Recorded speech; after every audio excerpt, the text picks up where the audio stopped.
translation. I will speak Italian then English. Dichiaro aperta questa riunione straordinaria della Conferenza dei Presidenti che per la prima volta è trasmessa anche in web streaming. La ragione di questa importante novità è la presenza del signor Zuckerberg, fondatore di Facebook. La riunione si concluderà alle ore 19:30. Thank you, Mr. Zuckerberg, for accepting our invitation. This is an important mark of respect towards the European Parliament and the European citizens that are represented here. In this room, all political groups are present. Here you can explain what happened, inform them of what you have done to solve the problem and answer their questions. A questa riunione seguirà un'audizione pubblica sulla questione che avrà luogo presso la Commissione Libe tra qualche settimana con la partecipazione di altre commissioni competenti e si incaricherà di approfondire la questione da un punto di vista più tecnico e in modo più circostanziato, cioè sarà un vero e proprio hearing. Fra esattamente un anno, 400 milioni di europei andranno a scegliere i loro rappresentanti e noi vorremmo che il voto di ciascuno di loro fosse veramente libero. Purtroppo la vicenda Cambridge Analytica sulla raccolta e l'utilizzo non legale di dati personali al fine di influenzare i risultati elettorali è allarmante. I nostri cittadini meritano una completa e dettagliata spiegazione di quanto accaduto, perché abbiamo invitato il signor Zuckerberg a essere qui con noi questo pomeriggio. Io mi aspetto che anche tutte le altre piattaforme digitali collaborino con il nostro Parlamento.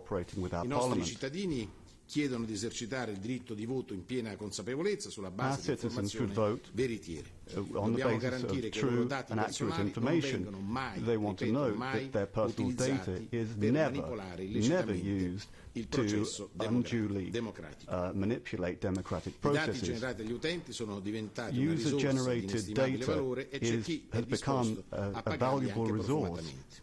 Solo il core business di molte piattaforme digitali è il prezzo che molti utenti pagano, talvolta inavvertitamente, in cambio di servizi spesso gratuiti. La democrazia però non può e non deve essere trasformata in un'operazione di marketing in cui chi si impossessa dei nostri dati acquisisce un vantaggio politico. E c'è il rischio che all'interno e all'esterno dell'Unione Europea, forse anche all'interno della nostra Unione, possano utilizzare in maniera fraudolenta i dati.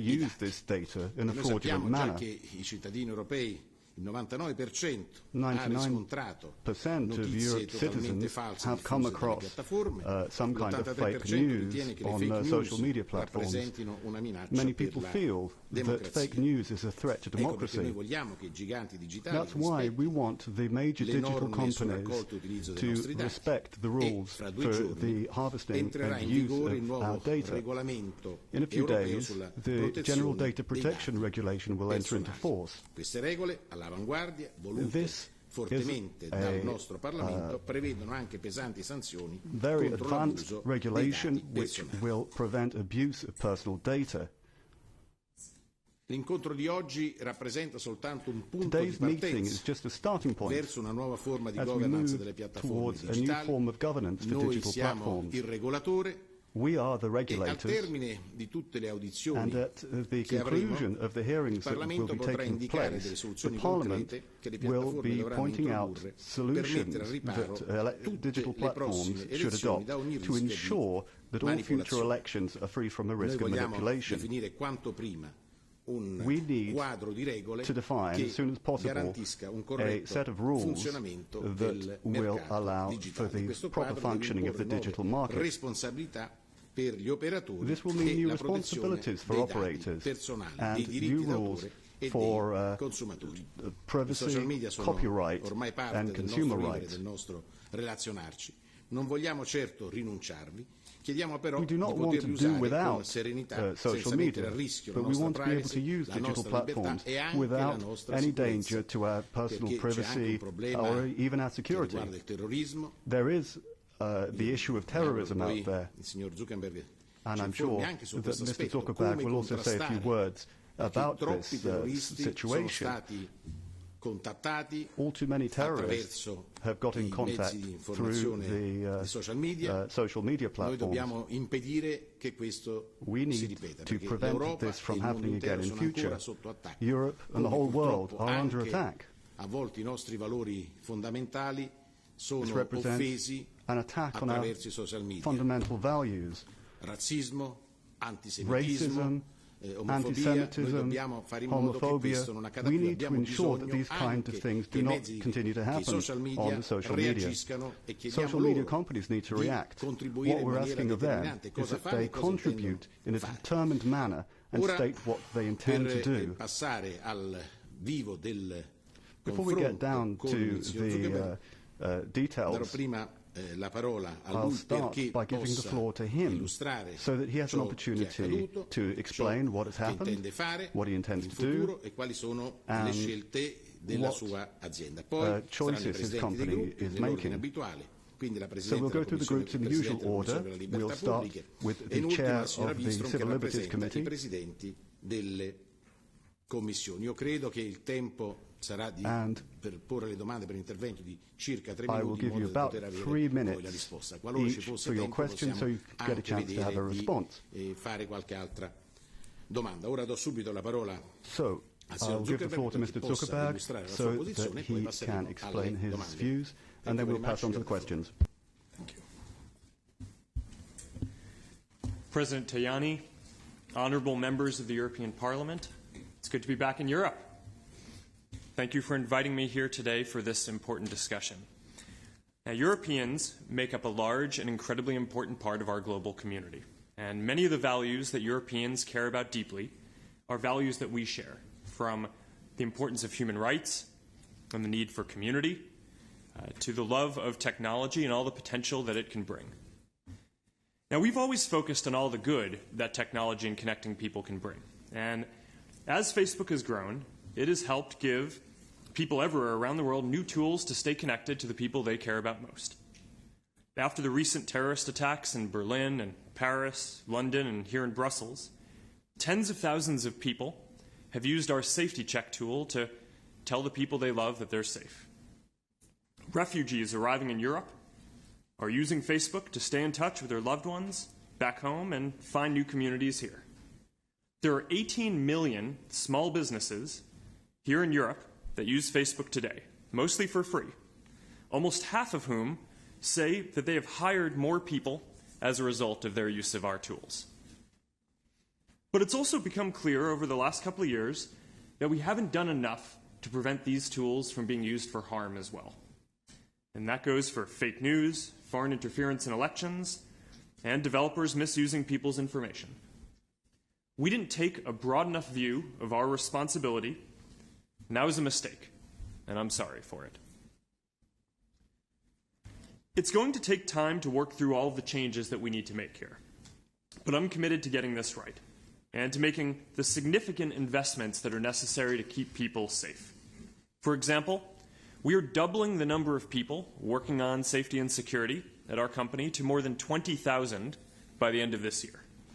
On top of the investments that we're making in other areas, I expect that these increased investments in security will significantly impact our profitability. But I want to be clear. Keeping people safe will always be more important than maximizing our profits. Now let me start by explaining the action we're taking to prevent what happened with Cambridge Analytica from happening again. Back in 2014, we changed our policies to more tightly restrict the information that apps could get and to proactively review all apps asking for more data. So now we're going to go even further than this. First, when you use an app, it's now only going to get limited access to your information, your name, your profile photo, and your email address, unless they've gone through a full review. So that's much less information than apps can get on mobile platforms today. Second, if you haven't used an app in 3 months, we're going to prevent that app from accessing your information until you authorize it again. Third, last month, we showed everyone on the top of their newsfeed a tool with a list of all of the apps that they've used, as well as a simple way to remove permissions for any apps that they no longer want to access. Finally, we're investigating every single app that had access to a large amount of people's information before we locked down our platform in 2014. And where we have concerns, we're going to conduct an audit and suspend the app. And if we conclude that people's personal data was misused, we will ban the app and the developer completely and tell everyone who is affected. So far, we've investigated thousands of apps, and we've suspended more than 200. As we work to protect people's information, we also need to give people more control. At the heart of Europe's new data protection law, the GDPR, are 3 important principles: control, transparency, and accountability. And we've always shared these values and given people the ability to control what information they share and who they share it with. And now, we're going even further to comply with these strong new rules. We're making the same controls and settings available to people who use Facebook around the world. In addition to GDPR, we're also working to give people important new controls. For example, in your web browser, you already have a simple way to clear your cookies and browsing history. So we're building a version of this for Facebook too, that we're calling Clear History. It will enable you to see the information we receive from websites and apps when you use them, and to clear this information from your account and turn off the ability to store it associated with your account going forward.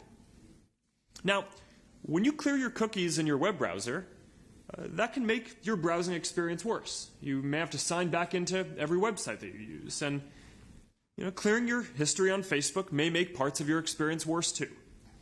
But this is an example of the kind of control that we think that people should have, and something that privacy advocates and regulators, especially here in Europe, have long called for. Now let's turn to elections. In the next 18 months, there are important elections globally, including many here in Europe, as well as for the European Parliament, the United States, Brazil, India, and Indonesia. In 2016, we were too slow to identify Russian interference on Facebook in the US presidential election. At the time, we were more focused on more traditional kinds of cyber attacks, like phishing and malware. And we identified those and we told people. But we weren't prepared enough for the kind of coordinated misinformation operations that we are now aware of. So since then, we've made significant investments to protect the integrity of elections by making these kinds of attacks much harder to do on Facebook. And I have more confidence that we're going to get this right going forward because we've already done a better job in several important elections since 2016, including the French presidential election, the German elections, and the Alabama special election in the US last year. We're working with governments and other technology companies to share information about threats in real time. So for example, in Germany, before the 2017 elections, we worked directly with the German Federal Office for Information Security. We're also using new technology, including AI, to remove fake accounts that are responsible for much of the false news, misinformation, and bad ads that people can see on Facebook. In the run-up to the 2017 French presidential election, our systems found and took down more than 30,000 fake accounts. And in the Alabama special election in the US, we were able to proactively detect and remove fake accounts from Macedonia that were trying to spread misinformation. Now, it's worth adding that a lot of fake news is economically motivated, not politically motivated. Right? It's much like email spam in that way. The playbook for fighting this is removing the ways in which spammers can make money, so then they just go and do something else. So to do this, we've banned sites that regularly run fake news from using our ads products so they can't make money from it. We've built our systems to penalize clickbait and sensationalism. And we also reduce the distribution of stories in newsfeed that have been rated as false by third-party fact-checkers. Finally, we're making advertising on Facebook much more transparent. So we built a new tool that lets you see all of the ads that any page is running. So now you can see all of the different messages that an advertiser or a political actor are sending to all of the different audiences that they're trying to reach.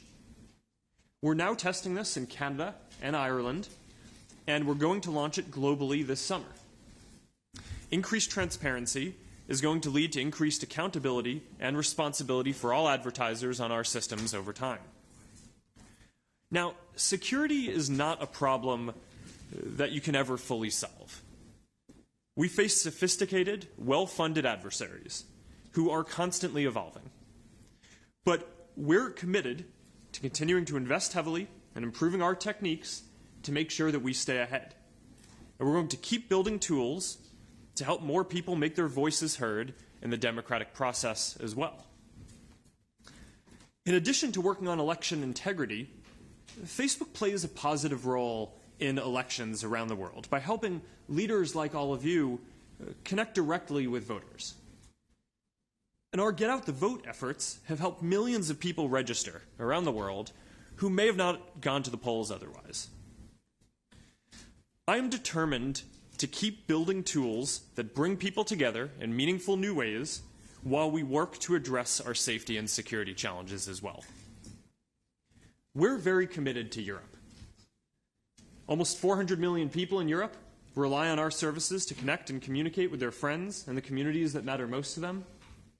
Dublin is home to our European headquarters. London is home to our biggest engineering team outside of the United States. Paris is home to a big part of our artificial intelligence research. And we have data centers in Sweden and Ireland, and we're building a new one in Denmark that will come online in 2020. By the end of 2018, Facebook will employ 10,000 people across 12 European cities, up from 7,000 today. And we will continue to invest in Europe in the years ahead, including we've committed to providing 1 million people and small businesses with digital skills training by 2020. Now, my priority has always been our social mission of connecting people, helping people build communities, and working to bring the world closer together. And I believe deeply in what we're doing. And when we address these challenges, I know that we're going to look back and view helping people connect and giving more people a voice as a positive force, both here in Europe and around the world. So thank you for inviting me to the European Parliament today, and I am ready to take your questions, which I'm looking forward to hearing, and I'll answer together at the end. Thank you. The first speaker is Manfred Weber, Chair of the Group of the European People Party. You have the floor. Mr. Zuckerberg, welcome to the European Parliament, and I want to thank also our President Tajani for organizing this meeting. To apologize is a good thing, and it is absolutely needed. Consumers in Europe are worried, disappointed, concerned about what happened, and that's why it's great that you are here, you are present, you are showing respect toward the EU consumers. That is a good, positive signal. But you know that this is not enough, and you said this in your presentation. Now it's about acting. The implementation of the data protection rules, which will get into force this week, is an important step. It's good that you are implementing now the rules we are setting, and it's also good to hear for us as European lawmakers that they are using the European data protection rules for global standards. So that's good to know, and it's good to see. In this regard of this acting aspect, I have two very concrete questions, first of all. The first question is about when you recognized the scandal about Cambridge Analytica, you decided to stop the access of some of your business partners to the database of Facebook. You said this in your presentation also today. I want to ask you, why didn't you do it for all the business partners? So my first concrete question is Cambridge Analytica an isolated case, or would you say it's the top of the iceberg? So the concrete question is, can you guarantee to the Europeans that another scandal will not happen in 3, 6, or 9 months' time? A second point in regard to this question of acting is, and there I want to make a follow-up of the questions in Washington. Our colleagues did already a great job there.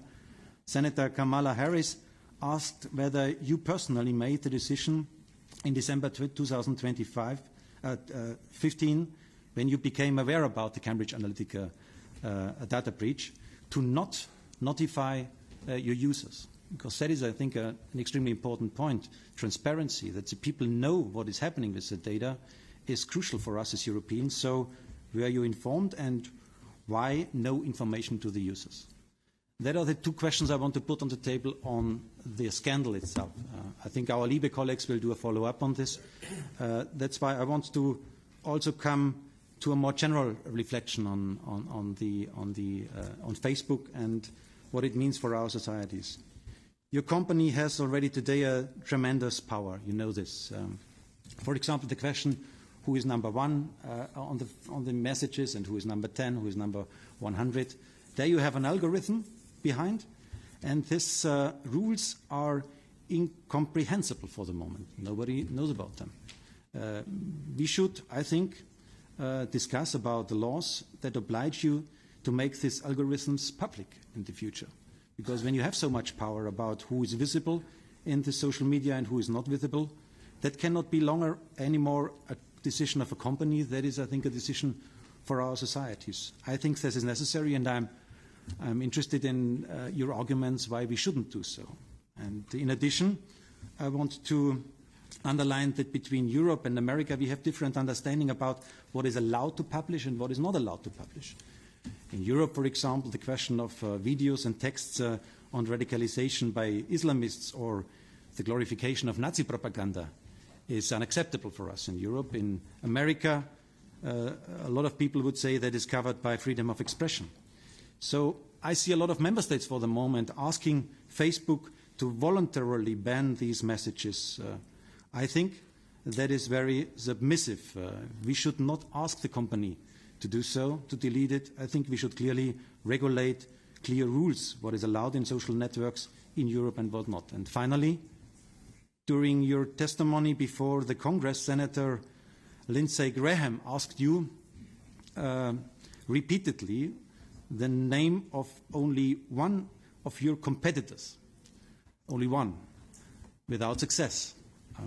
Probably you can give us today for the European market a competitor. Probably there is one in Europe if there is nobody in America.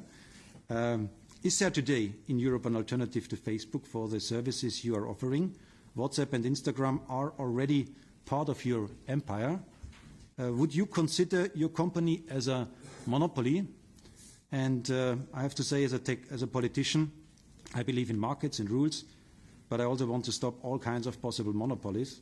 And that's why I think it is time to discuss breaking Facebook monopoly, because it's already too much power in only one hand. So I ask you simply, and that is my final question, can you convince me not to do so? And now Mr. Udo Bullmann, chair of the group, the Progressive Alliance of Socialists and Democrats in the European Parliament. You have the floor. Mr. Zuckerberg, the reason we talk today is that your business practices allowed for the abuse of private data and for the misuse in order to manipulate for political purposes. You have mentioned the progress in European legislation. Are you ready to completely comply with the new regulation in Europe within the next 3 days? Because this is the 25th of this month when the General Data Protection Regulation enters into force. Can you guarantee that Facebook is in line with the new rules, and can you guarantee that you will not collect, use and sell any data to third parties without proper consent? Especially if people want to come off Facebook, how quickly and under what conditions will their data be fully removed? We would like to know, how can you explain that the amount of false accounts is in a rise? In 2017, Facebook reported that 2 to 3% of all accounts were false accounts. In 2018, this is now 3 to 4%. What is Facebook doing to tackle the spread of especially sophisticated fake accounts, which allow for abuse of all sorts, especially when it comes to political manipulation? And can you perhaps give us the number of fake accounts that you have been deleted so far this year?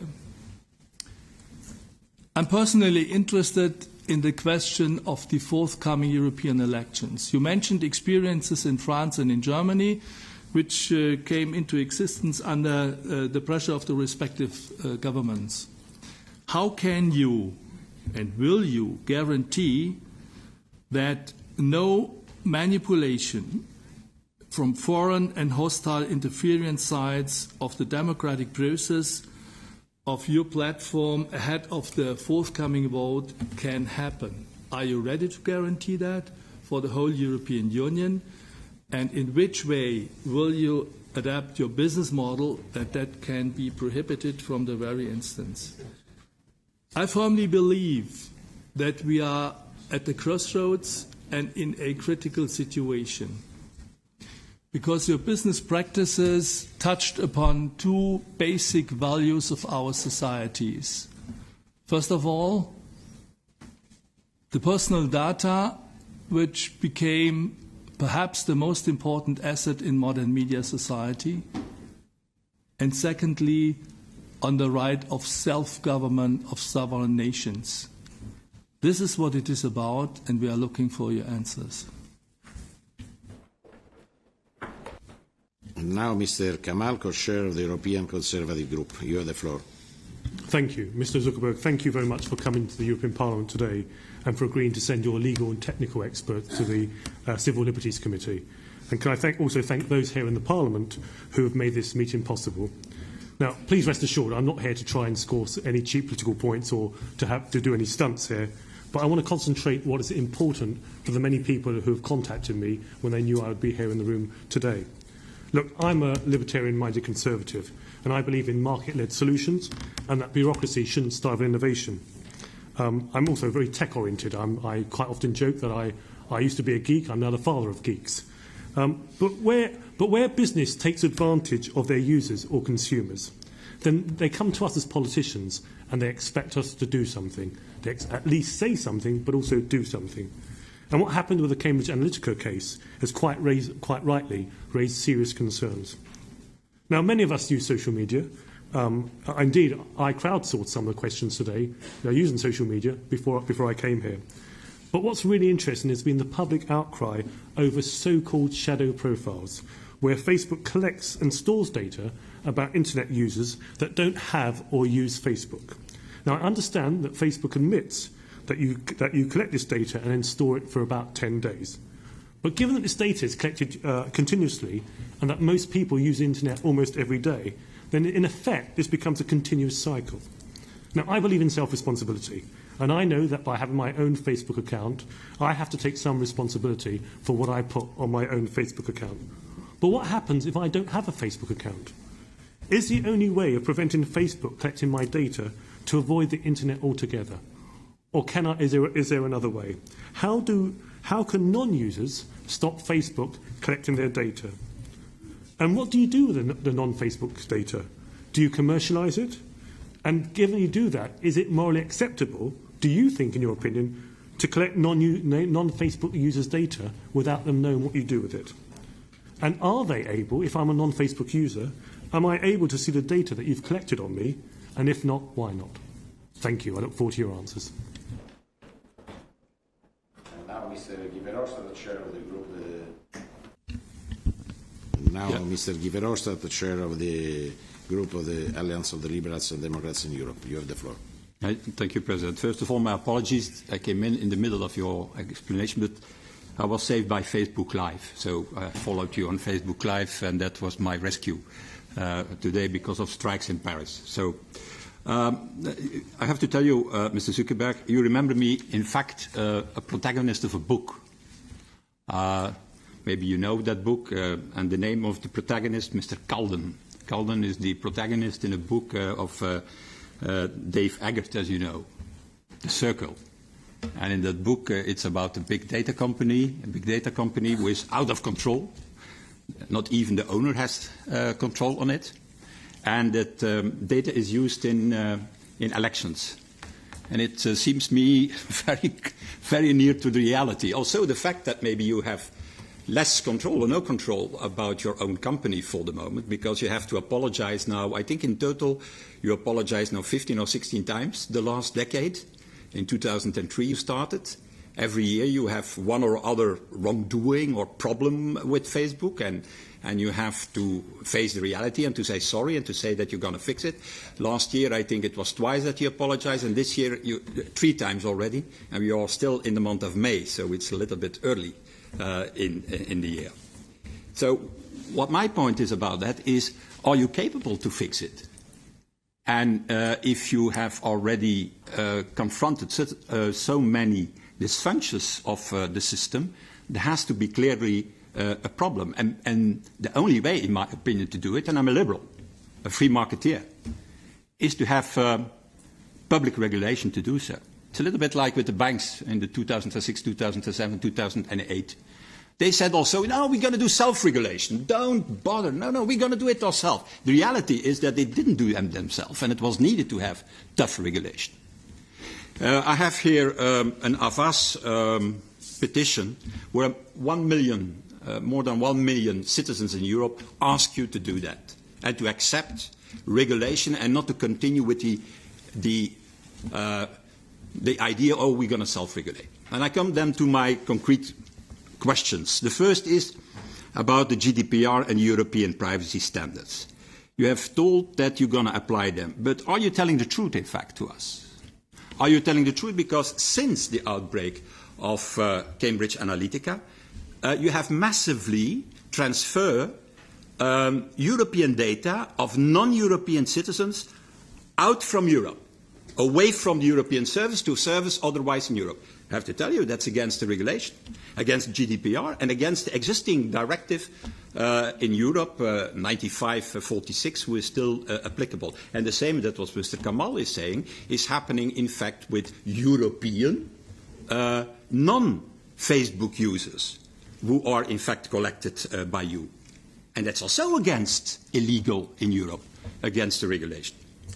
The second point is Article 82 of the GDPR. You know, you have to know, Article 82 gives the possibility of compensation if there is a problem, if Facebook users were abused. May I ask you, have you an idea, will you compensate the European Facebook users as foreseen in Article 82 of GDPR? Concrete question. And what will be the amount that you will give them?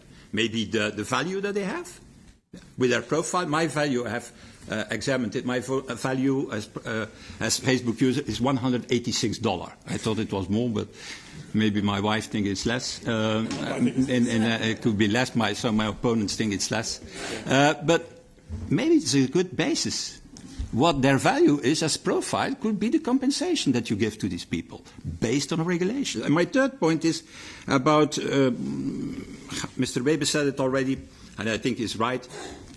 You cannot convince him, because it's nonsense, naturally. You have given the example of Twitter. You have given the example, I think, also of Google, as some of your competitors. But it's like somebody who has a monopoly in making cars is saying, look, I have a monopoly in making cars, but there is no problem. You can take a plane. You can take a train. You can even take your bike. So I have no monopoly. So there is a problem there, and I have 2 specific questions there. Could you or would you cooperate with the European antitrust authorities to examine it and to open your books so that we can see if yes or no there is a monopoly? And secondly, if you have to split off, for example, Facebook Messenger, to give you an example, and WhatsApp, and to keep then Instagram, should that be a good deal for you that you could accept? So finally, as my last point is on a more personal note, I really think we have a big problem here. And it's not solved by saying we're going to fix it ourselves. And you have to ask yourself how you will be remembered. As one of the three big internet giants, together with Steve Jobs, I should say, and Bill Gates, who have enriched our world and our societies, or on the other hand, in fact, a genius who created a digital monster that is destroying our democracies and our societies for the moment. That's a question that you have to put for yourself. Okay, thank you. And now Mr. Lamberts, co-chair of the group of the Greens. You have the floor. Yes, Mr. Zuckerberg, welcome. I'll be straight. I have 6 binary questions. I gave copy to Mr. Kaplan. First of them, will Facebook commit to systematically and publicly release data on all politically relevant advertising in all electoral campaigns or referendum campaigns, such as Brexit, or the campaign we have now in Ireland on abortion, including the amounts, their sources, and their targets? Yes or no? Will Facebook develop a mode of operation that allows Facebook users to completely opt out of targeted advertising? Yes or no? Referring to the figures that Udo Bullmann quoted on fake accounts, will Facebook commit to, 1, eradicate all remaining fake accounts by the end of the quarter, and B, systematically prevent the creation of new ones moving forward? 4th question, does Facebook provide media or curated content, or on the contrary, is Facebook a neutral platform? Here you have to choose one of the 2 options. 5th question, will Facebook voluntarily commit, as from 2018, to publish the list of its legal entities, the number of people they employ, their turnover, their profits or losses, and the taxes they pay or subsidies they receive on a country-by-country basis? And finally, will Facebook commit to pay taxes where it operates and generalize the commitment you apparently recently made to the French authorities no longer to channel the profits made in that country through Ireland or other tax havens? These are my 6 binary questions. I would welcome simple answers to them. Can I ask you to repeat the second question? I missed that. The second one is, will Facebook develop a mode of operation that allows end users to completely opt out of targeted advertising? And what would be the conditions for them? But will you develop that option? As a user, I might be interested. The next speaker is Mrs. Zimmer, chair of the Confederal Group of the European United Left, Nordic Green Left. You have the floor. Thank you very much, but I would like to speak in German.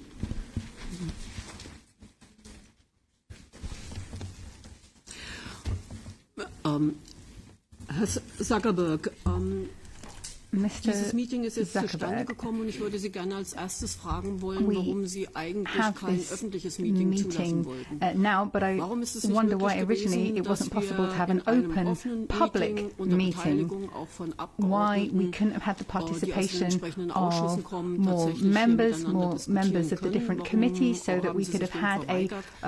Ich glaube, das wäre angesichts dessen, was Sie ja formuliert haben, auch als einen Gründungskonsens der Plattform, dass Sie für Transparenz eintreten, you have spoken about transparency, for example, about bringing communities together as that being the basis of your platform. So I think that kind of approach would have been important for us. So haben Sie vorhin selber gesagt, ist you talked about communication platform, about having a social mission for the platform, that it should make the world a more open place.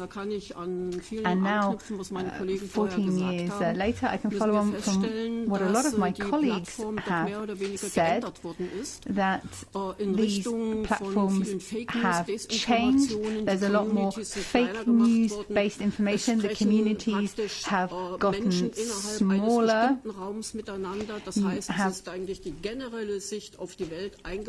Have a very narrow view of the world, people in their own little groups. if we look at the situation in Germany, in Europe, that's probably something that can still be compensated through public debate. But when we have these misinformation campaigns, these fake news that come through Facebook, for people in other parts of the world, this can be deadly. We have seen these types of cases on Facebook that have led to the deaths of people. So I have really very serious concerns as to whether the Facebook business model can really be significantly changed and brought back to its original mission as a communications platform.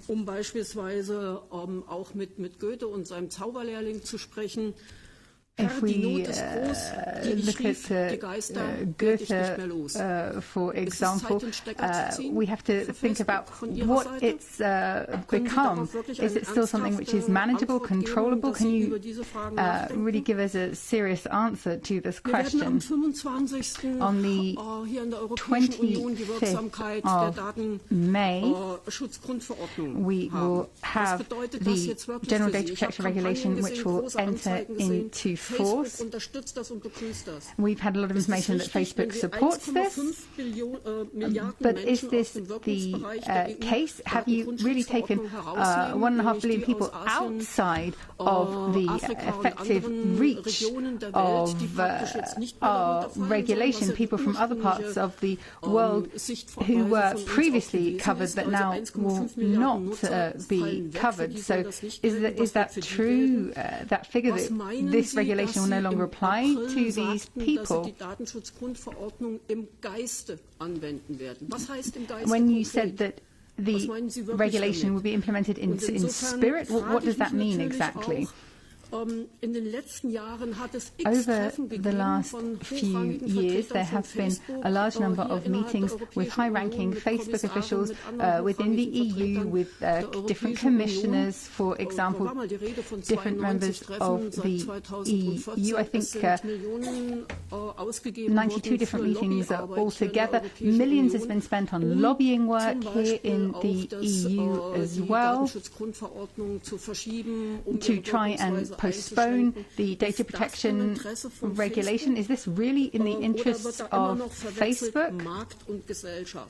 I think we have to think about the relationship between power and society here. And then just one very last question that might not seem important to many, but it is important to me. Facebook was originally founded as a hot or not platform for students to evaluate students on their attractiveness. This is a very long time ago, of course, but I would like to know that how has Facebook's philosophy changed in the meantime, looking at discrimination against women, sexism, violence against women, etc. Thank you very much. Onorevole Zimmer, solo per sua informazione e per chiarezza, il signor Zuckerberg è stato invitato a partecipare alla conferenza invited to take part in a conference of presidents meeting. He's never refused to take part in any meeting. Che gli ho fatto dopo che lui aveva accettato di partecipare, quello di accettare the invitation to attend, I simply asked him whether he would allow the meeting to be web streamed, and he said yes. So I don't have any criticisms on that front, but I just thought it was important to set the record straight. And I give the floor to Mr. Farage, Chair of the European Freedom and Direct Democracy Group. Largest user of Facebook in all the European institutions in terms of followers. Okay, I'll start again. Mr. Zuckerberg, I'm the largest user of Facebook in all the EU institutions in terms of followers, in terms of engagement, so I'm your best client here in the room. I've no idea of the value of that, but I'm pleased to see you, as I hope you are me. The one slight problem I have, and I'm watching very carefully the testimony that you gave on Capitol Hill. Time and again, people asked you, is this genuinely a neutral political platform? And you come up with the same line again and again. It's well crafted. You say that Facebook is a platform for all ideas. Now, historically, of course, it's true that through Facebook and other forms of social media, there is no way that Brexit or Trump or the Italian elections could ever possibly have happened. It was social media that allowed people to get round the back of mainstream media. Now, perhaps you're horrified by this creation of yours and what it's led to. I don't know. But what is absolutely true is that since January of this year, you've changed your modus operandi, you've changed your algorithms, and it has led directly to a very substantial drop in views and engagements for those that have got right of centre political opinions. The facts are very clear. Just look at President Trump's numbers on a much smaller scale. Look at mine. Look at thousands of other conservative commentators. And on average, we're down about 25% over the course of this year. And, you know, that's happening on a platform for all ideas. I'm not talking here, Mr. Zuckerberg, about extremism. I'm not talking about encouraging violence. I'm not talking about hatred of anybody. I'm talking about people who have majority mainstream opinions, and frankly, I feel they are being willfully discriminated against. What interests me is who decides what is acceptable. Who are these people you referred to earlier, these third-party fact-checkers? Who are these people? I mean, why is there no transparency in this process at all? I'm not generally somebody that calls for legislation on the international stage, but I'm beginning to wonder whether we need a social media Bill of Rights to basically protect free speech. And I'm asking you today very, very clearly that would you accept that today Facebook is not a platform for all ideas that is operated impartially? Thank you, Mr. Farage. And now, Mr. Nicola. We don't have a lot of time, please. Now the next speaker is Mr. Nicola Bay, co-chair of the European Nation and Freedom Group. Monsieur Zuckerberg, la protection des données est évidemment un enjeu majeur pour nos concitoyens et cela vient d'être d'ailleurs très largement abordé par les orateurs précédents. Mais plus crucial encore est le respect des libertés fondamentales. Votre réseau social jouit désormais d'une position de quasi-monopole dans de nombreuses régions du monde, créant ainsi une forme de dépendance chez les internautes. Facebook est une agora numérique, une plateforme d'échange et d'interconnexion. La liberté d'expression qui conditionne la liberté d'information. Ainsi, la suppression d'une page Facebook est aujourd'hui aussi lourde de conséquences que, par exemple, l'interdiction d'une publication telle qu'un journal.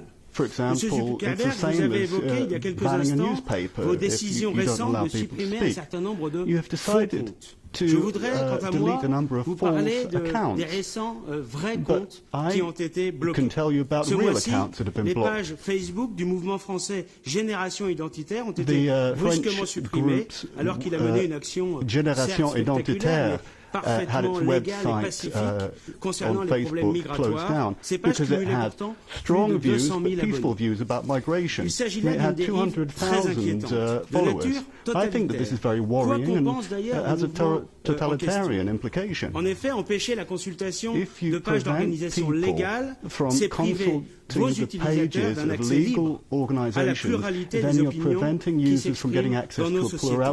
Un peu comme si un opérateur téléphonique décrétait du jour au lendemain qu'il résiliait l'abonnement des clients quand ils ne partagent pas les options politiques. Dominique Régnier, qui est un politologue français d'une sensibilité différente de la mienne, a d'ailleurs vu dans cette censure, je cite, un processus de privatisation de nos libertés publiques en dehors de tout contrôle juridictionnel ou parlementaire. Plus généralement, il est inacceptable que les GAFA tentent d'imposer une sorte de souveraineté privée visant à concurrencer et même, il faut bien le dire, à défier les États-nations. Monsieur Zuckerberg, votre responsabilité devant les milliards d'utilisateurs de votre plateforme, elle est immense. Alors, deux questions. Considérez-vous que la censure arbitraire pratiquée par Facebook est compatible avec les principes fondamentaux de nos démocraties?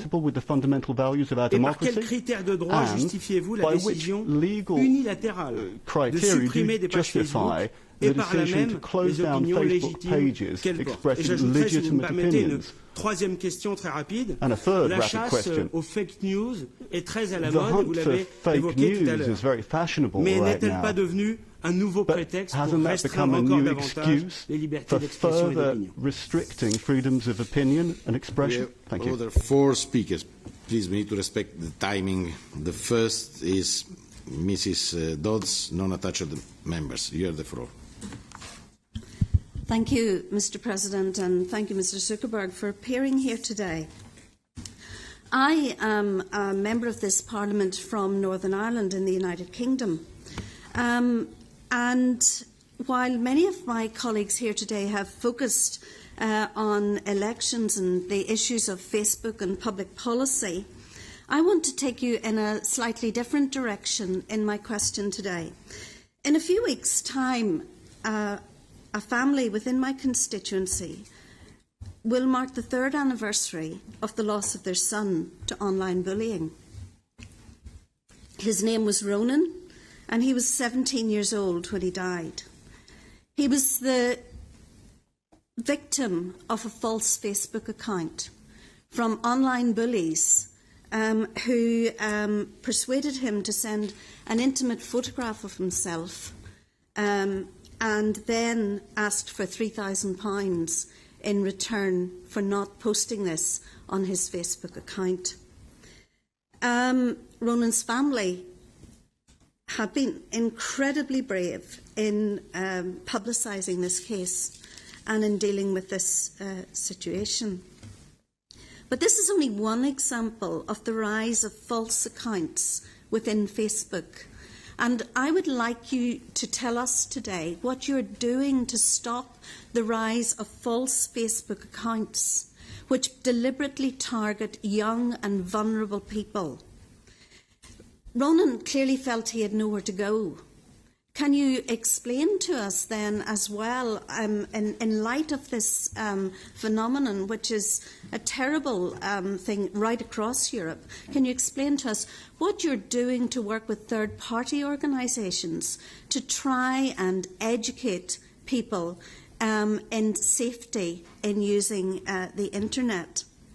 And would you tell us whether or not you're content that other families represented around this room here today will have their children kept safe by the settings and default settings that you use on your particular site?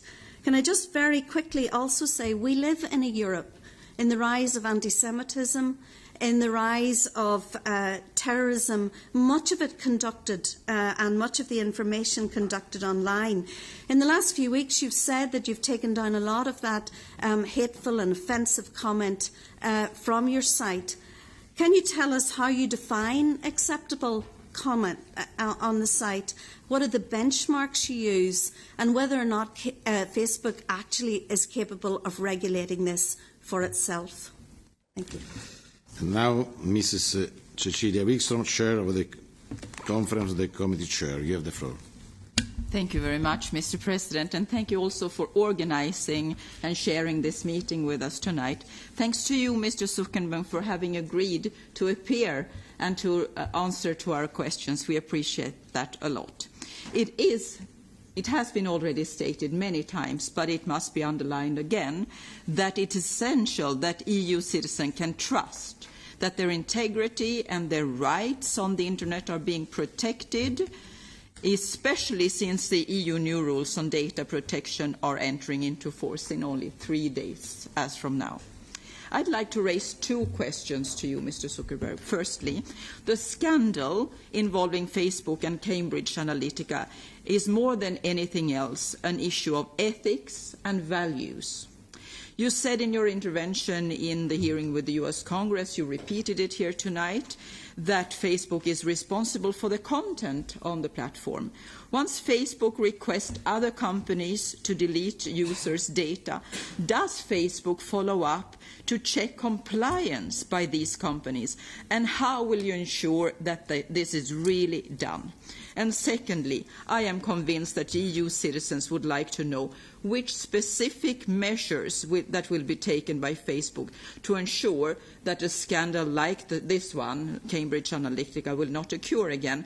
you have shared your vision in spirit on greater responsibility on what happens on the platform.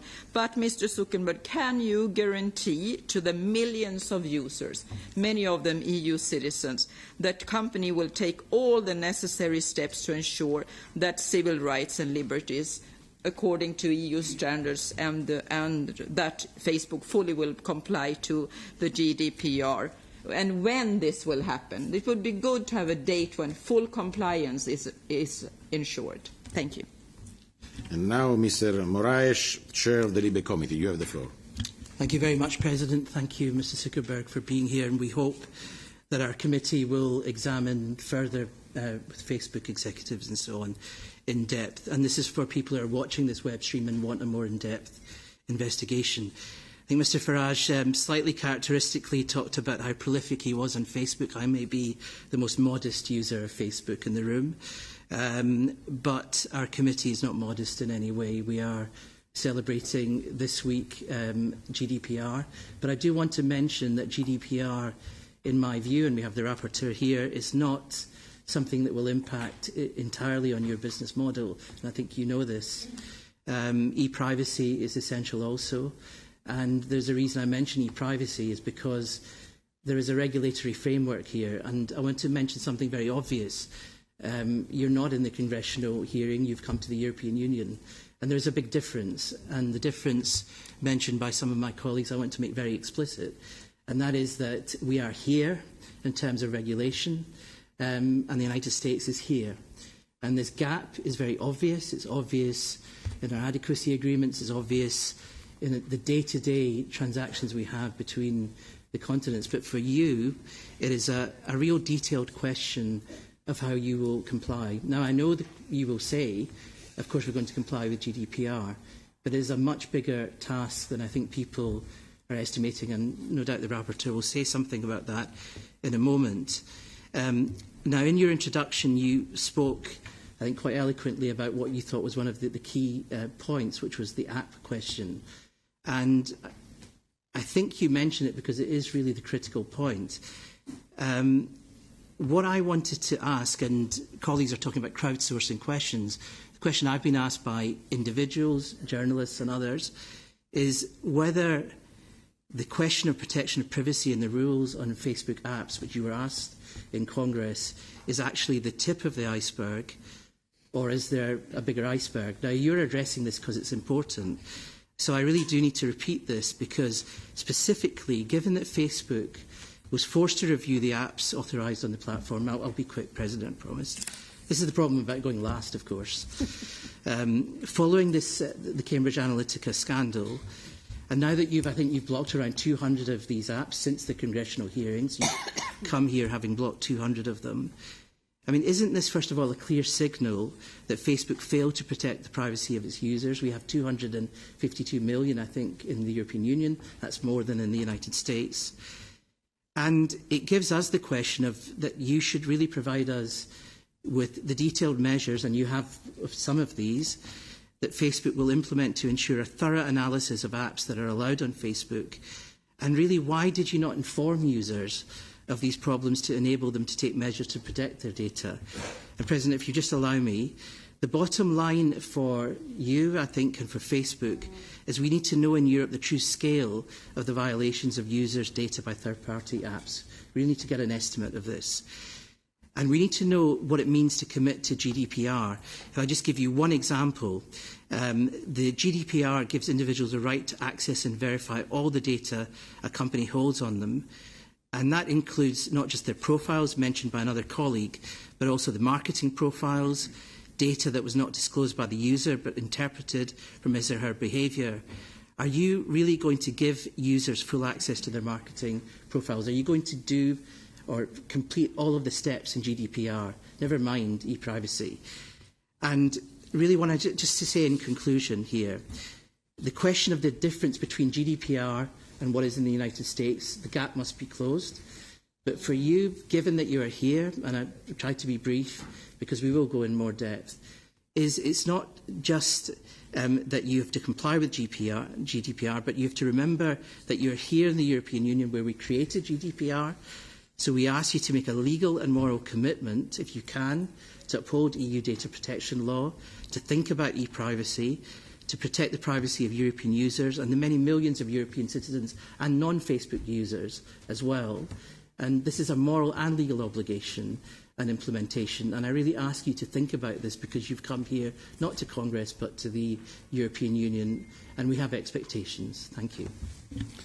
Last question, Mr. Albert, Rapporteur for the General Data Protection Regulation. You have the floor, Mr. Albert. Thank you very much, Mr. President, and thank you, Mr. Zuckerberg, for being with us here tonight. And I'll keep it as short as possible to also allow for all the questions to be answered, because I really think there have been many very important questions to be answered. So, three precise questions. First, I welcome a lot that Facebook is applying the principles of the GDPR in future globally in its global business. I think that is a very important step ahead. I hope that it is complying with the GDPR globally, because I could pose the question if you as a US consumer should not get equal treatment to EU users. I think many US colleagues or users will pose the same question soon.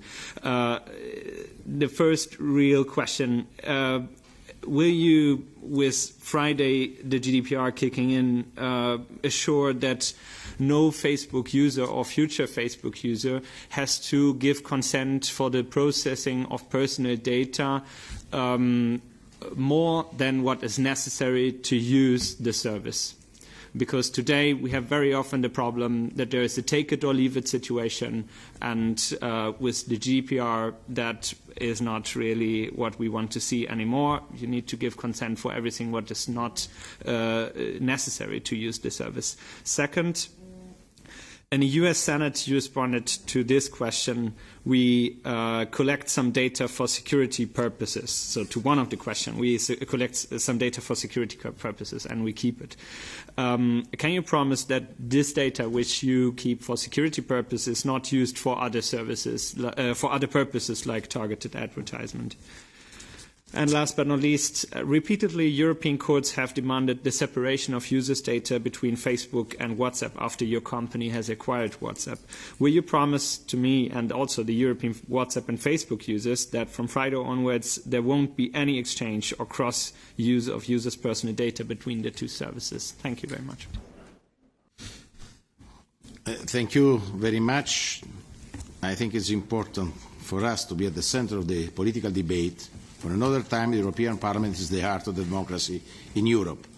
I think this political debate is very, very important, not only for the European Parliament, but also for the European citizens. For this, I want to thank you for the question. And now the floor is yours, Mr. Zuckerberg.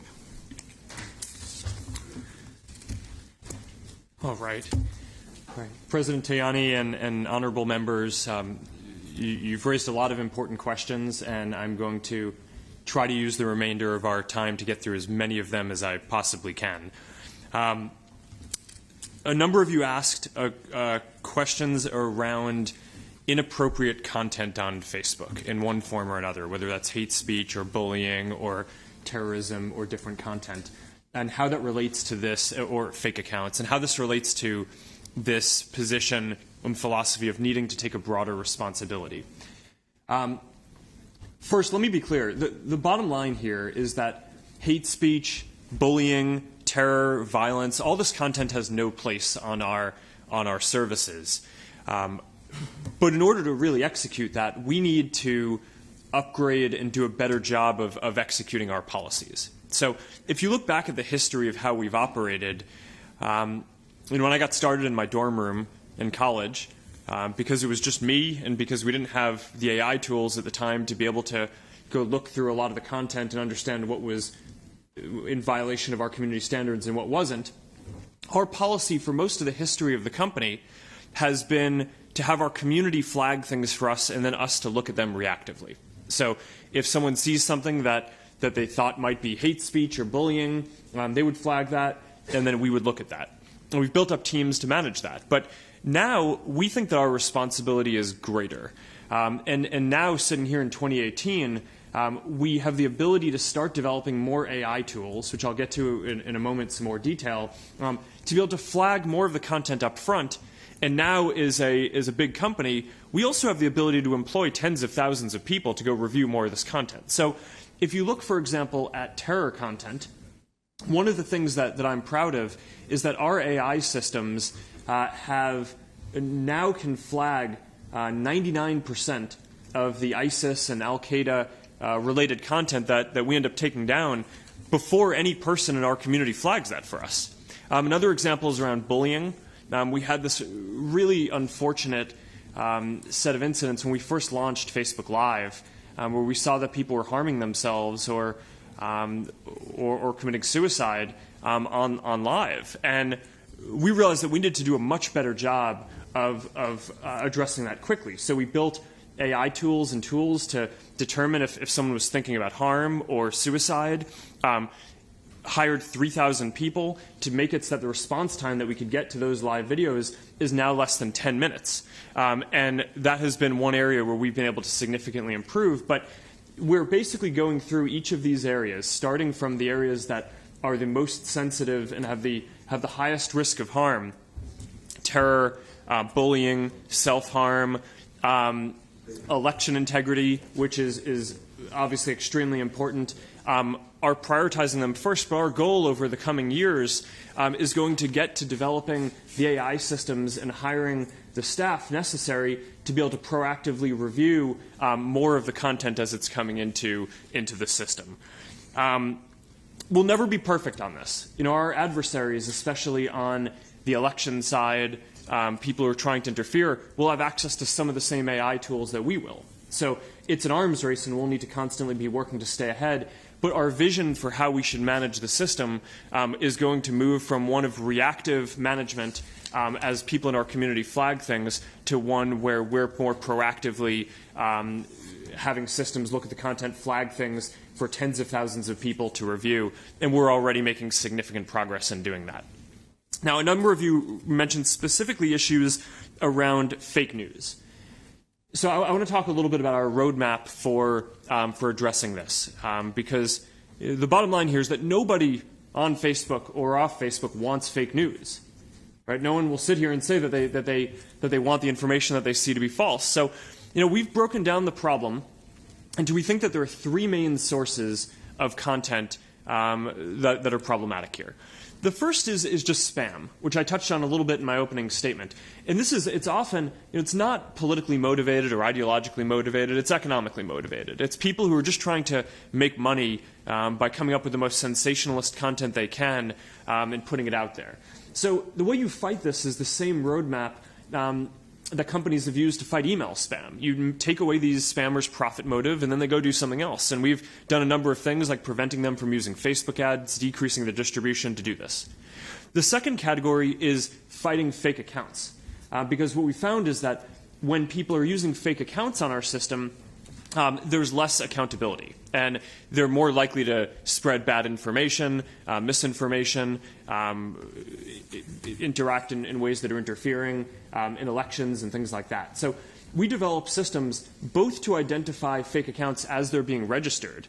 And we just released a transparency report where we said that we took down, I think it was in the first quarter of this year, about 580 million fake accounts, the vast majority within minutes of being registered, as our systems are able to identify that well. We also have a significant operation which is working on identifying fake accounts that get through that initial filter so we can identify them all once they're in the Facebook community. Our best estimate today, I think, is that it's a single-digit % of the accounts, but we're constantly working on improving our tools to be able to identify that, and that's extremely important as well. So you have spammers, you have fake accounts. The last category is people who are well-meaning, but just happen to share something that is provably false. And there, we don't want to be in a position as Facebook of saying what is true or false. We think that that's not the right position for us to be in. So we want to work with third-party fact-checkers, and we're public with who all the fact-checkers are, to one of the questions that there was earlier. And if a number of third-party fact-checkers all identify that a piece of news is provably false, then we'll append something to the story to make sure that we show more related content so that people can have a more rounded view or understand that fact checkers have marked that story is true, and we'll try to show it less. Now we're trying to roll that out around the world. That requires having specific fact-checking partners in every country and in every language. So we're constantly rolling out more each month, and we have a lot more to do here, and we know that there's a lot more to do there. All right, then there were a number of questions around elections. So I know that there are a lot of important elections coming up in Europe. I think in 2019 and 2018 there were elections in Slovenia and Sweden, Latvia, Estonia, Belgium, Poland, and of course the European Parliament. And this is one of our top priorities as a company, is just making sure that we prevent anyone from trying to interfere in elections like the Russians were able to in the U.S. Presidential election in 2016. And I outlined some of the roadmap for that earlier. The game plan is a combination of building more AI tools to identify fake accounts that are trying to interfere and take them down, like we did in the French presidential election, where we identified and took down more than 30,000 accounts. A playbook of closer operation and cooperation with federal election commissions, like we executed in the German elections in 2017, and increased transparency, which we think is going to be very important. If you have the ads that every political actor or advertiser is trying to run to every audience be public, then there's just more accountability. And if someone is trying to do that as a fake account, it becomes more apparent. If someone as a legitimate political actor is just sending different messages to different groups, that will be transparent. So we think that greater accountability is important. And that set of transparency tools that we're building, we're going to be rolling out around the world globally this summer. So we're optimistic about that. We think that there's probably more to do to add on to those after the first version, but we think that first version is going to take us quite far as well. I think, okay, so then there were a number of questions about regulation. Some of the questions asked how I view regulation. I don't think the question here is whether or not there should be regulation. I think the question is, what is the right regulation? I think the internet is becoming increasingly important in people's lives. Some sort of regulation is important and inevitable, and the important thing is to get this right, and to make sure that we have regulatory frameworks that help protect people, that are flexible so that they allow for innovation, that don't inadvertently prevent new technologies like AI from being able to develop, and of course to make sure that that new startups, so the next student sitting in a college dorm room like I was 14 years ago doesn't have an undue burden on being able to build the next great products. So we think that that's really important, and that's an ongoing conversation that we look forward to participating in.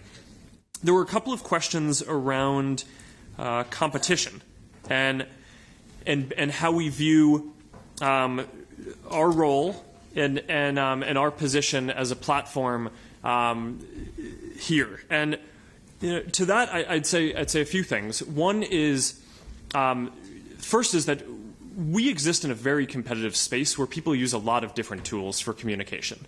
Where the average person uses about 8 different tools for communication, ranging from all sorts of private messaging up to more broadcast mediums, to things where they're communicating with groups of people and all of their friends at once.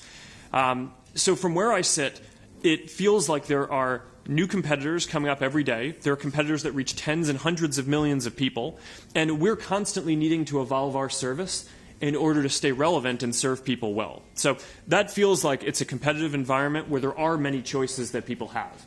On the business side, the business model is advertising. Facebook today is about 6% of the global advertising market. So clearly advertisers also have a lot of choice in terms of where they choose to advertise. And that's an important lens to look at it from as well, although I think that you want to look at it both from the consumer choice perspective and the business choice.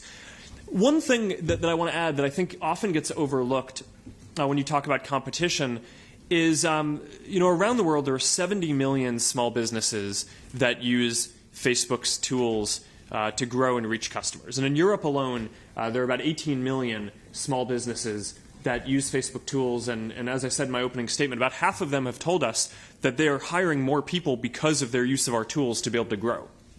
So I think it's important not to lose track of, when you're thinking about competition, that there's the element in the internet space and in the advertising space, but there's also the extremely pro-competitive effect of enabling all these small businesses to now have access to the same kinds of marketing and advertising tools and be able to reach customers in sophisticated technological ways that previously only large businesses had the means to do. And that's something that we're very proud of. That we can provide is something that levels the playing field. And I think when you're thinking about the overall ecosystem and competition there, I think that that's a very important part to take into account.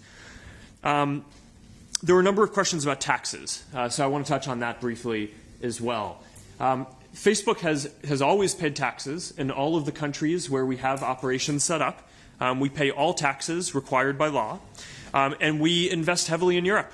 Right, we're going to have more than 10,000 employees across Europe and 12 cities by the end of this year. We have 2 data centers, or we have data centers already in Sweden and Ireland, and we're building another one in Denmark that's going to be online in 2020. So we've always paid the taxes that the law requires, and we're making significant investments in terms of helping to build the economies in the countries here, and to contribute to the innovation and job growth here as well. All right, let me see what else is there. Okay, there were a few questions about GDPR. The principles here are around control, transparency, and accountability. The idea, a number of you asked when we expect to be fully compliant with GDPR regulations. We do expect to be fully compliant on May 25th, so in 3 days from now. We've had a large team working on this inside Facebook to make sure that we're compliant. And one of the things that we've wanted to make sure in rolling this out is, because one of the things that the law requires here in Europe is that someone has to go through these extensive flows before they can use the service, starting on May 25th. And one of the pieces of feedback that we got from people in the community was that they didn't want to get roadblocked before being able to go see their friends' content. Right? If you're coming to Facebook because you want to share something, the last thing that we want is for someone to go through the flows quicker than they need to, and just click OK or no on a bunch of stuff because they just want to blow through that in order to get to what they were trying to do. So we've actually been rolling out the GDPR settings and flows for a while now, and a large percent of Europeans have already gone through them, and we've basically put the flows in front of people and given them the opportunity to dismiss them. Starting on May 25th, we will start requiring people to go through the flows before they can resume using our services. So a large percent of people, dozens of percents, have gone through the flows already, and we've gotten good feedback on that and how we've implemented that so far. Let me see if there's anything else that is important to touch on. There were a couple of questions about political bias that I want to touch on, because I think that this is a very important topic. As a couple of you mentioned, we are committed to being a platform for all ideas. That means that we want to make it so that people can come to our service and share any idea across the political spectrum. It's very important to me that we're a service that allows for a wide variety of political discourse. We view that as a big part of our responsibility, and I can commit to you here today that we have never and will not make decisions about what content is allowed or how we do ranking on the basis of a political orientation. So that's an important philosophical point for me that I'm proud to be able to commit to. There was a specific point around distribution and reduction of seeing people's content. And on that, what I'd just say is we've made a number of changes this year to make sure that we're showing people's friends and family and community content more than public content in general. So a lot of the feedback that we've heard from people is that they come to Facebook because they want to stay connected to people. We've also done a lot of well-being research. This wasn't a topic that came up today, but we're very focused on making sure that people's use of technology is good for people's well-being and is not taking away from it in some way. And all the research that we have shows that when you're using the internet to stay connected to people that you care about, that's good for your well-being. It's correlated with measures like increased measures of health and happiness and feeling more connected and less alone over time. But when you're just using Facebook or the internet overall to read news or passively consume videos, that isn't correlated with those same benefits to well-being. So because of that and because of feedback that we've received, we've made a number of shifts to the services to promote connecting with people's friends and family and communities more than public content. So that has led to reductions in distribution for public content, video, news, across the board, and is not targeting any specific political ideology. Is there anything else here? Shadow profiles. Shadow profiles. Compensation.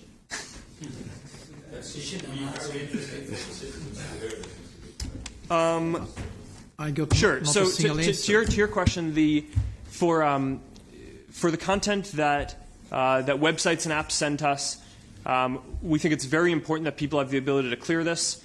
So we just launched or just announced that we're building and will soon launch this clear history feature that allows you to clear all basic browsing history data. To your point about earlier around, how do we separate out the security data? It's very important that we don't have people who aren't Facebook users coming to our service and trying to scrape the public data that's available. So one of the ways that we do that is, people use our service, and even if they're not signed in, we need to understand how they're using the service to prevent bad activity. And that's, a big theme of today has been around making sure that we can do a better job of governing the system, keeping bad content out. One of the ways that we do that is by understanding how people are using the system. But if you're not a Facebook user, how do you stop that data being transferred? On the security side, we think it's important to keep it to protect people in our community. Were there any other themes that we want to get through? I mean, there's what's about how you make sure that Cambridge Analytica wouldn't happen again. Right, that's good. So there were a number of questions around whether Cambridge Analytica was the tip of the iceberg, or whether we expect there to be more apps that have misused data. On this, the good news with Cambridge Analytica is that the changes that we made back in 2014 would prevent a new app like Cambridge Analytica wasn't an app. It was an app developer who used the platform and then sold the data to Cambridge Analytica, which is a whole other thing. But it wouldn't be possible for an app developer to get access to that level of data since after our 2014 platform changes went into effect.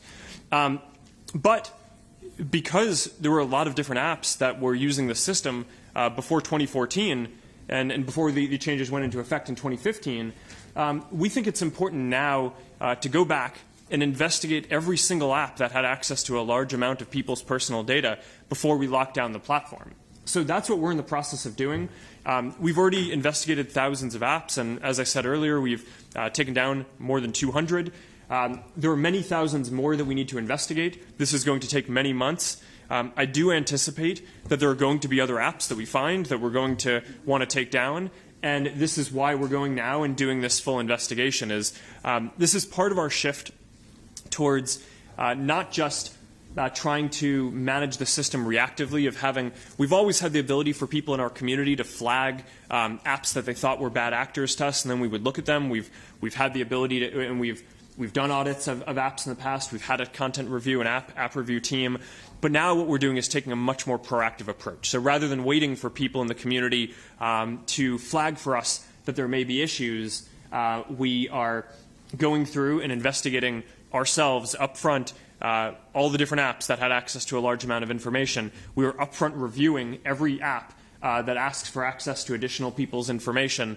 And anywhere where we see any concerns, we're going to bring in third-party auditors to conduct a full audit to determine if there was any misuse of people's personal information. And if there was, we will ban those apps and tell everyone who is affected. I want to be sensitive to time because we are 15 minutes over the scheduled meeting.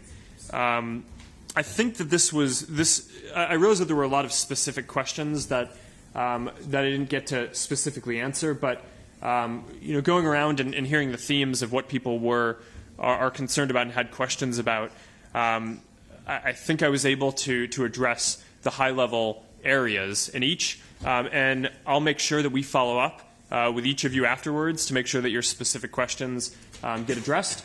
And we're going to have someone come to do a full hearing soon to answer more of the technical questions as well. So thank you again for inviting me and for having me. I think there was one question raised by Guy Verhofstadt, and that's linked to my question, and that's the separation of different services. And I think it's a very important question in this round, the market power of Facebook, and the question if you cross-use, for example, data between Facebook and WhatsApp. So it would be good if you say at least one word to that.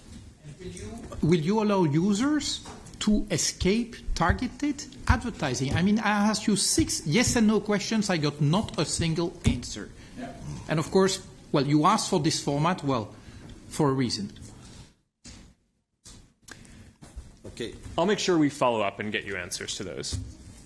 Okay, I think I want to ask you if it's possible to have a right answer for any question from you in the next days. Why not written answers? So I think that everybody of us can provide you or questions because we have all well prepared our interventions, so we have them on paper. We could, Mr. President, you collect them, you give them to the team of Mr. Zuckerberg or Mr. Zuckerberg himself, and we receive written answers on it. Because, let's be honest, I have not so much I don't think that the right way is to say, and now we're going to put it in Libya and so on. No, there are a number of questions that have been put by other colleagues that I want an answer to. That said, I'm anxious of this brave new world that Mr. Zuckerberg has presented us. A brave new world where tens and tens of thousands of private people are scrutinizing us and are saying what is fake news, what is not fake news, what is hate speech, what is not hate speech. Mr. Don't you think that it is a public task? The continuation of this discussion in this format as well as in the Liebe format. This is very obvious. No, I think, first of all, collecting the question. Okay, is it possible to have answer question by question to have a right answer by Mr. Zuckerberg in the next days for every question? Right. Yeah. Okay. Now, competition, for example, a European antitrust thing, that's important. Do we need? I think we're going to push our antitrust agency to go into this if there is not a good answer to. I think the problem is the timing. For me, it's possible to say, but there is a flight.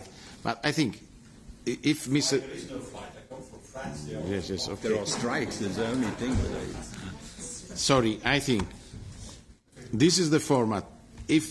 Do you agree, Mr. Zuckerberg, for right answer in the next days for a question by question? Is possible to have a right answer? The questions that weren't answered today. Yes, you have the question, okay? Yeah. Okay. Thank you very much. Thank you.